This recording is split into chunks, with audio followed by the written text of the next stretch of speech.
Donc on voit bien que si on ne se forme pas, ne serait-ce qu'en baux d'habitation, à un moment, on va être obsolète.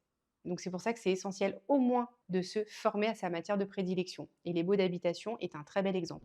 Donc Julie, avocat en droit immobilier et médiateur, et depuis 2 ans, j'interviens chez Subtertiaire en droit de la propriété immobilière, de baux d'habitation et contentieux et assurance construction. C'est-à-dire que l'enjeu aujourd'hui des professionnels de l'immobilier, c'est de sécuriser une opération immobilière. Et aujourd'hui, on ne peut pas sécuriser une opération immobilière sans le pan juridique.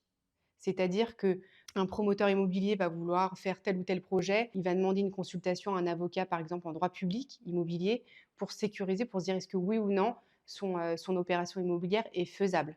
Donc aujourd'hui, c'est vraiment essentiel de ne pas oublier le juridique, le droit immobilier lorsqu'on est un professionnel de l'immobilier. C'est de se former au juridique lorsqu'on exerce en droit immobilier.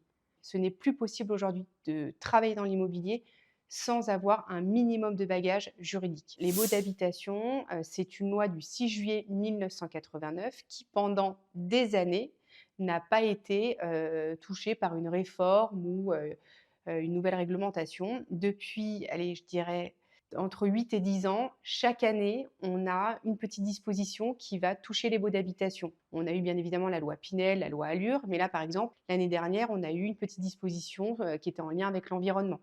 Donc on voit bien que si on ne se forme pas, ne serait-ce qu'en baux d'habitation, à un moment, on va être obsolète. Donc c'est pour ça que c'est essentiel au moins de se former à sa matière de prédilection. Et les baux d'habitation est un très bel exemple.